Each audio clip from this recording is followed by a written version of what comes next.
So this week I had a meeting with my friend Kevin Cartwright, and Kevin we met, about a year ago? About a year ago. Yeah, and he is here in Kansas City. He's got an incredible story, but he's working to plant a church among the deaf community. And so when I talk to him, I'm always fascinated. I'm always challenged. And so I thought it'd be fun, this week to let him, since I had a meeting with him right before I was supposed to do this video, and I decided, hey, let's let Kevin speak into it a little bit. And I hope you're as fascinated by what he's trying to do, and I hope you're challenged by it the same way that I've been. So Kevin, talk to us a little bit about what you're doing.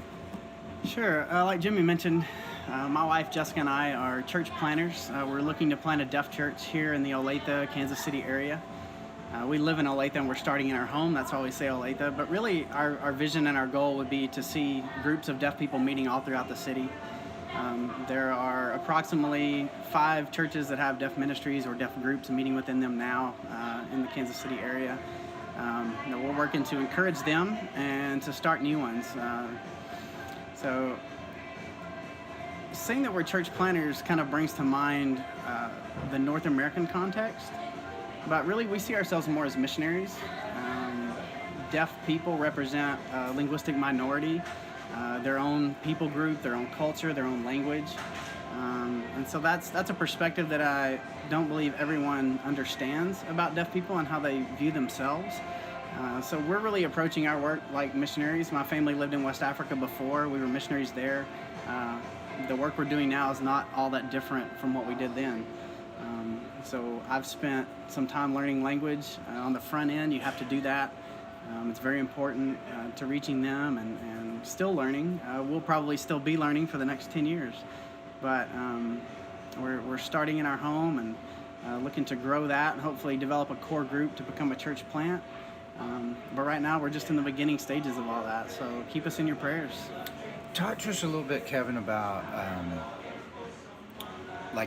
just how the deaf community being a culture, and how a lot of times for me it just to be authentic, it's been helpful for me to know you, just to not think of people as, oh well, that person's deaf, but to really begin to understand, no, there's a completely different culture.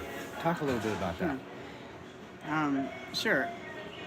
I preface this with the fact that I'm a hearing person. I'm not deaf, and so I am not the authoritative voice for deaf people.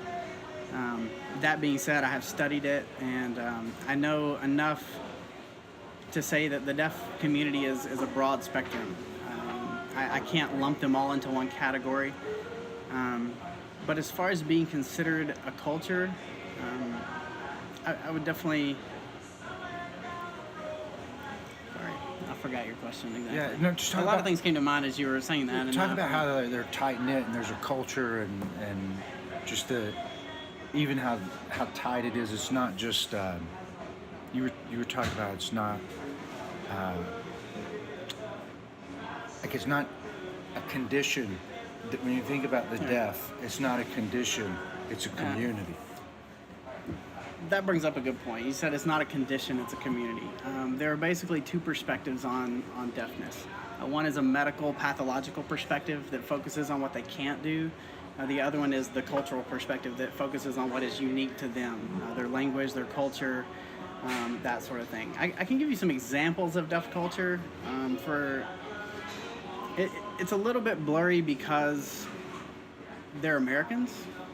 But they're also deaf, and so deaf Americans have a lot of overlap with American culture, just like deaf Chinese would have a lot of overlap with Chinese culture. But at the same time, if you take deaf people from China and deaf people from America, they would probably have more in common with one another on a cultural perspective than they would with the respective hearing people around them. Different missions organizations like the International Mission Board have recognized deaf people as what they call an affinity group.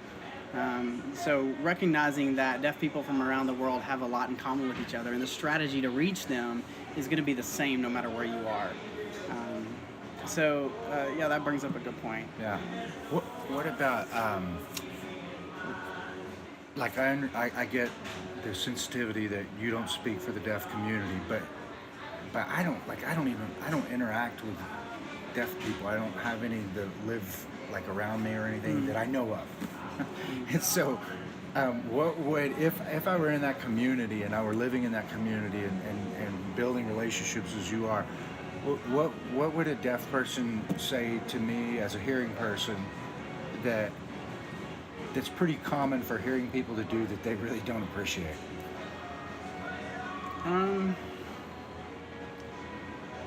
Not take the time to communicate.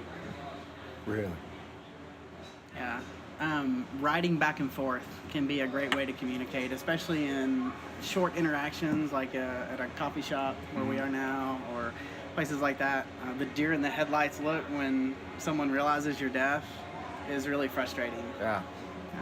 But someone who's willing to try and communicate, take the time to find a piece of paper and a pen, write back and forth, I mean, that goes a long way. So just basically, you're telling me, like, if I see a deaf person that a good thing for me to do would be like, just like I might say hey to a person at a coffee shop, take the time to say it, but just write it. As long as it's natural. Sure. You're not going after the person just because they're deaf and saying, hey, I want to... Right, no, but you feel kind of, but you're also not being... Right.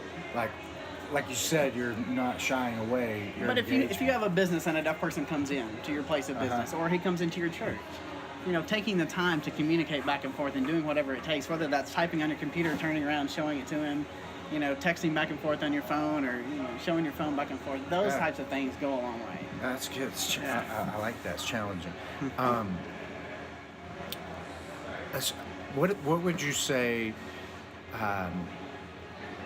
Because I view you somewhat as an ambassador. You help me. You help me to think about things that I'm probably just not thinking about because I'm so distracted by everything else going on around me. Like there's a people group, if you will, right here around me that I need to be more aware of. Absolutely. And so like you talk about the deaf community being able to have access. What can the hearing community do to help create more access for the deaf community?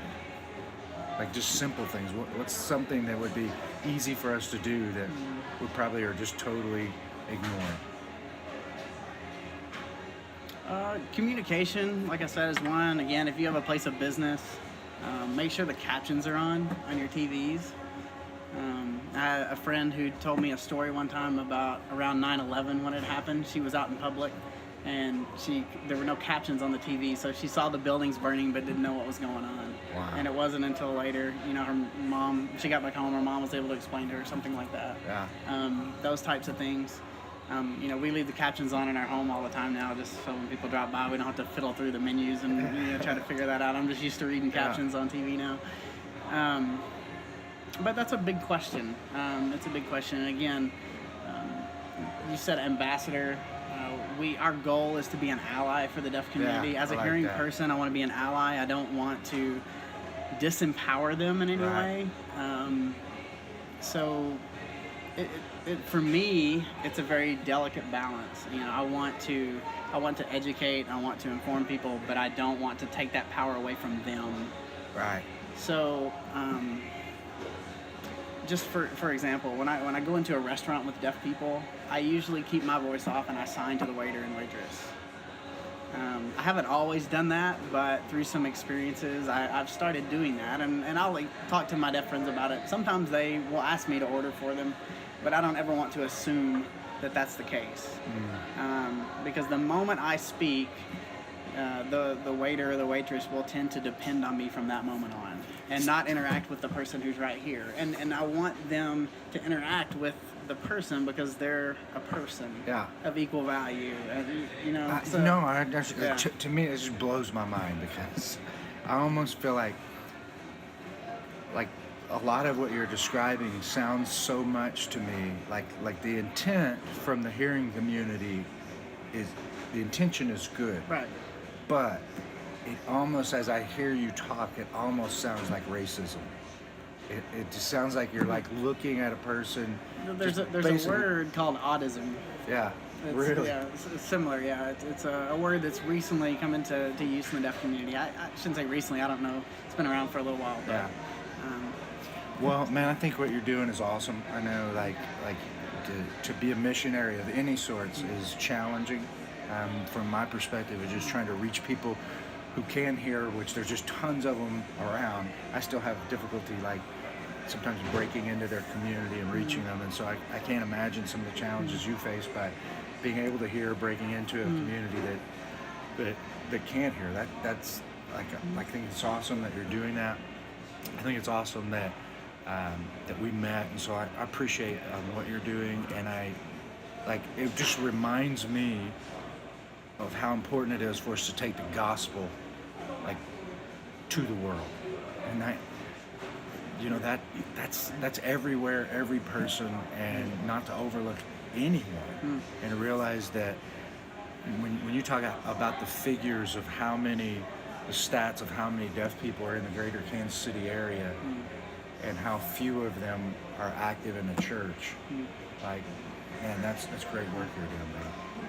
I would say this too, if anybody's interested, Johnson County Community College has a great program. I did a American Sign Language Studies certificate, so it's not an interpreter program. It's just you take sign language classes, you learn about deaf culture, you take linguistics, literature, as many classes as you want to take. But learning a little sign goes a long way. Yeah. And that's available here. All the teachers are deaf, so you're going to get to meet deaf people through the process of that, and they're wonderful people. So it's a beautiful language too. Having learned a few languages, I'd say language learning is kind of fun for me, because I think it opens our eyes and helps us see from different perspectives. And so sign language is a unique language of all the ones that I've studied. Yeah. It really is a beautiful language, and so I would encourage you to take some classes if you want. Yeah. Well, thanks for sharing with us, and I think the big takeaway for me, and I hope for everybody that watches, is that when we encounter deaf people, when we think of the deaf, we need to be thinking that's not a person with a condition, that's a community. That just